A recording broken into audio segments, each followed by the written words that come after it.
జాతీయవాద జర్నలిజానికి అసలైన వేదిక నేషనలిస్ట్ హబ్ ని సబ్స్క్రైబ్ చేసుకోండి. నోటిఫికేషన్స్ కోసం బెల్ ఐకాన్ పై క్లిక్ చేయండి.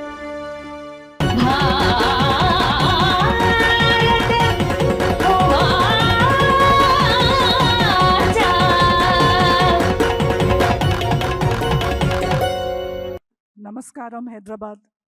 My name is Monika Halan, and I'm going to talk to you about money.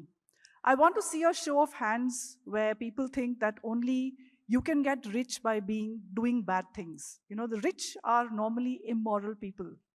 This is something that we've been sort of brought up with, this sort of ideology. And I'm here to give you a very different story, which goes back to our ancient past.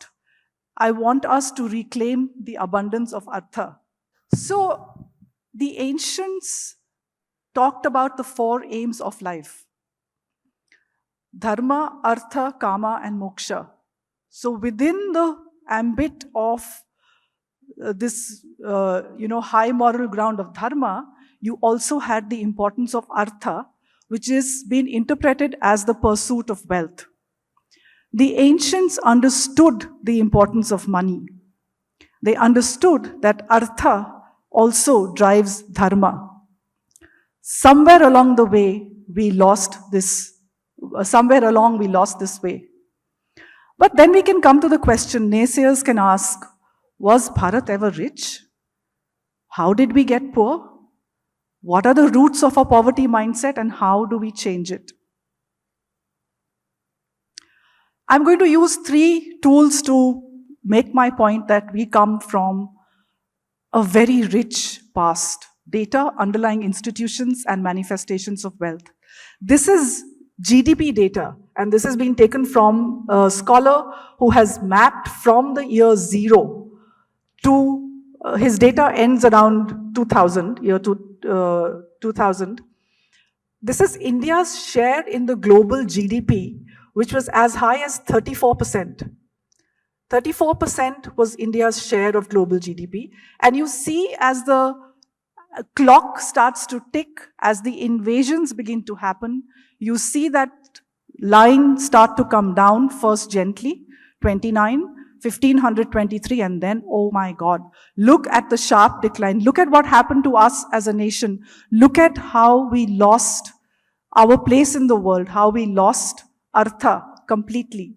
It goes down to 4, it sees a blip up, and now it's down a bit again. So that is data. It tells us that we were actually rich, and it isn't possible that a nation who has a very large GDP and share of the world has poor people. How do we substantiate that there was a very healthy sense of enterprise, healthy business? Simply by looking at the institutions. Look at the Varna system itself. You have an entire Varna devoted to the pursuit of business. You have organizations for trade, for guilds. There are names of institutions for corporations: the Sangh, the Shreni, the Gana, the Nigama. The Bahi Khata is a very ancient accounting system. There are people who still have kept that civilizational memory alive and still use Bahi Khata. So you have this in the ancient past, and you have this financial instrument called hundi, which helps in transmission of money. You know, we had all these things, and we have the science of material gain. Arthashastra. What is Arthashastra? The science of... We have an economics book which goes back so much into the past. So these institutions also give us a clue that indeed we were a rich nation. Then there are manifestations. A nation, when it is rich, will invest in infrastructure. Which is a country which is investing very heavily in infrastructure today? Modern Bharat.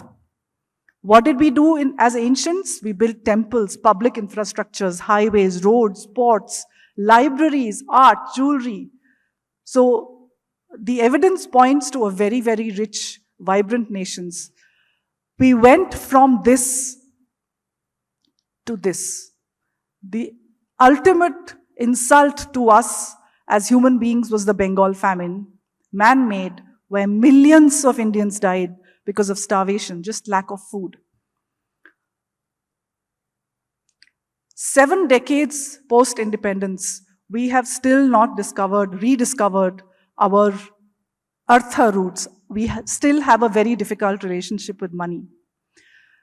It is probably a manifestation of the centuries, 1,000 years of two waves of colonization, two major waves of colonization, which finally sucked out our that Rajasic force of wanting to be wealthy. Imagine a nation which generation after generation is poor. The bulk of the population is poor. You have no hope of getting rich. The only people who are wealthy are either those in power, who are antagonistic to you, or they have got rich by evil means. The only way that a human being can retain dignity is to put poverty on a high moral ground, to say money is bad, wealth is bad, haath ka mail, the evil rich, money is corrupting, it's a corrupting force. So we give it attributes which money does not have. And I'm going to take you through a very quick journey of how we have changed, our basics have changed over time as we take this journey of depiction of money through the Hindi cinema. So they say that cinema is really a reflection of the sentiments of the time. So if you're looking at some of the new films which have taken the world by storm, we know what this modern Bharat is talking about. But look at post-independence. Where were we? Mother India, complete abject poverty. Who's rich? The evil moneylender. He's after the only thing the woman has, her honor. And what does she do? She prefers to lose her son rather than give up on her honor. She's putting the only wealth that she has on a high moral ground. This is the abjectness. It's not about the nobility so much, it's about how steeped we were in our poverty. Then comes the 70s, the nature of poverty begins to change. I'm sure a lot of people have seen this epic movie called Diwar. Amitabh Bachchan is this dreaded smuggler. And we know the famous dialogue. मेरे पास गाड़ी है, बंगला है, bank balance है, तुम्हारे पास क्या है? मेरे पास माँ है. Okay. Again, this binary of if you are rich, you are a smuggler, you're a drug dealer, you have got your money through some means which is not good. The poor police officer, mother is here embodying all that is high and moral in this story of India's journey post-independence. Then by the 80s, the poverty is beginning to change. You have Kala Pathar. Who's the evil guy here? The corporate, the company who uses the coal miners to actually extract, again, their life, their blood, their honor. And this ends really with the nationalization of the coal mines, which in hindsight we realize was really a bad idea. 91, we had economic reform. It took another decade for Hindi cinema to realize that money has stopped being bad. So this, again, epic movie called Dil Chahta Hai, which had a lifestyle, a modern, urban, global lifestyle as the backdrop. And no sort of questions were asked when they lived the life they were living. So we saw it beginning to change. And then Gully Boy was this movie which for me says that aspiration becomes the driving force. He's a poor slum boy. He wants to be rich, not for his ailing mother, not for his marriageable aged sister, all noble things. He wants to do it for himself. He's saying, apna time aayega. I have something, I will do it. So this movement towards achieving sort of comes with this movie. And we are changing. Our relationship is changing, but we are still steeped in the old tropes about money. From this poverty mindset that we find ourselves into, I want us to move to an abundance mindset. We need to Bharat needs to reclaim the narrative that money is good. We can moralize on how we earn it and how we spend it. If there is morality to be attributed to money, it is in its earning and its spending. Money by itself is neutral. If we discard money, who does it go to? It goes to the Asuras. We are all Devas here, right? Yes, okay, we are all Devas here. Should the Devas have Artha? Do you want to reclaim it? Okay, the next part is about that. We're going to reclaim this. We have to stop being afraid of wealth. We need to stand straight and say, I want to be rich. I want to be rich in the good way. I will pay my taxes. I will yet do something which gets me wealth. I will use wealth through the moral prism that I have, which nobody can dictate to me. And I will tell you how to do it. We do not have basic money management taught in schools. I will take a very quick journey through this. I will give you 4 quick steps. So we can talk at 30,000 feet and talk about India becoming rich, India becoming this global power. How is it that we can translate this national wealth into our personal lives in a time where we are not taught the basics? So we study very hard, we get that first job, we have no idea. And believe me, to all the young people out there, this Amrit Kal words are not just words. I'm part of a generation who benefited from the 91 reform. And believe me, your generation, people in your 20s, are going to see a surge of opportunities and wealth that you cannot imagine. We are the beneficiaries of 91 reforms. The reforms which have happened in the last 7 to 10 years, you are the beneficiaries. So believe me, these are tools which are going to help you reclaim this Artha, reclaim this wealth. And people, when they talk about investing, start with very high-blown diversification, trading. No. First, when you learn to swim, where do you swim? In the shallow or the deep? In the shallow. You start with basic baby steps. What are the baby steps? You have a cash flow system. Very simply, you are separating your spending from your saving. There is a way to do that. You create accounts where you park the money that you're going to spend and the money that you're going to save in 2 different accounts. You cannot imagine what a deep impact a simple step like this will make to your finances. The second is you build an emergency fund. You don't start pension planning. You do 6 months of your monthly spends in a safe place. A fixed deposit is just fine.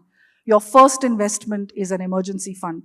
You buy sensible insurances, health insurance, personal life insurance for people with dependents. A pure term plan which is bought online is good enough. Why is that? You want to be able to free your money to take this long distance journey that I'm going to start on. I'm putting seat belts with the cash flow system, with an emergency fund, with the sensible insurances bought. I want you to strap yourself down so you can start on this journey of investment. Because when a country makes money, it shows up where? In the profits of companies. Where does that show up? On the stock market. The stock market is not a satta machine. It is not a roulette. It's not a gambling den. It has certain rules. If you follow some of the rules, you can participate without being an entrepreneur in the business opportunity that this great nation, Bharat, is throwing up. You want investment attributes which are long-term inflation and tax plus. I'm just showing you this chart very quickly, which tells you that 1 lakh rupees invested in 4 instruments in 1990. Somebody bought gold, they put it in a fixed deposit, they invested in a PPF, and they bought the Sensex. Google Sensex, what it means. It is the broad market index. The chart is self-explanatory. The lines at the bottom is what happened to the money. It's about 16 to 19 lakh. The 1 lakh invested in the Sensex is 64 lakh across 30 years. And this is a person who did nothing. They just bought the index. Lowest cost way of taking the benefit of growth of the Indian stock markets is to buy an index fund on the Sensex or the Nifty 50. You will have to do far more work than this. But what about the risk, you say? Okay, there is one unluckiest investor ever in India. Every year, when the Sensex touches the 52-week high, so in a year, 52 weeks, there is 1 week in which Sensex is at the highest. This investor invests on that day, okay? She is the unluckiest investor. And after that, the market falls. She does this for 30 years. 1 lakh every year at 52-week high. She is the unluckiest investor. What is she worth today? 2.3 crore. This is India's unluckiest investor. What did she do? Invested in a broad market index, either the Sensex or the Nifty 50, 1 lakh rupees every year at the highest point of the market in that year. She does this year after year for 30 years. What does she have today? She has 2.3 crore. Is that a good number? Would you like to have a similar journey? There is far more work to be done. You do not take advice given on a 20-minute stage to start your investing journey. You have to do far more work. It's a recap. You build a basic cash flow system. You build an emergency fund. You go for sensible insurances, both life and medical, and you use equity exposure for long-term wealth creation. And remember, equity markets will reflect the growth of an economy. Do we believe that Bharat is on a growth path? Yes. Do you know what a simple formula is of predicting average market? It is GDP growth plus inflation plus something called an equity premium. If we are growing at 7%, inflation is at, let's say 5, plus say 4% of inflation, equity premium, what number are you getting in the future at a 7% GDP growth for Bharat? You can do the math yourself. As the country sets out on the second leg of its reform, post-reform journey, I don't want the average Indian to stay out of the markets. You have to be sensible about it. You have to strap yourself down. You have to have a strategy. Only then do you embark. Reclaiming Artha also means claiming, understanding, and using the products which are out there. You cannot just say that we will be a rich country. Yes, the country will be rich. What about you? Do you also not want to participate? And the slide that I showed, this. So this is a choice that we all have to make. And again, I'm saying over a long period of time, I'm not talking of, look at the purple line. Is it jagged? Is it up and down? This is the volatility of the market in the short term. Look at the PPF and the fixed deposit line. These are nice, smooth, straight lines, no risk. The gold line is a bit jagged, but the most jagged line, that is the value of the Sensex over time. It goes in a short period violently up and down. But in the long period, what is it reflecting? It's reflecting the growth of Bharat. It's reflecting our economic progress. And these are choices that actually I leave to you. That if you think Bharat is going to grow, which line would you want to be on? The purple line or the lines at the bottom? Which line? The purple line. Are you going to just listen to me for 20 minutes and buy a product? No, that is not the way to do it. You will have to empower yourselves to participate in this. What I'm telling you today is there is a safe way to getting that return on the purple line, but you will have to do more work. You'll have to manage your greed, your fear, no cryptocurrencies, no real estate deals. You'll have to be very, very, so this is almost yogic. So I have done, I've dealt with personal finance and I have met all sorts of fear and greed. But you need sort of a yogic balance to deal with your money. You de-link emotions and you de-link fear and greed. So the beautiful lenses that we have in India, you find that you can translate it into almost any aspect that you pick up and you start engaging with. And this is one of those. So I would encourage you to think about this in an integral manner. The pursuit of money is something that the ancients also blessed. Why should we not reclaim it? There is a way to reclaim it. And for that, you will have to do a lot of work. Namaskaram. Thank you.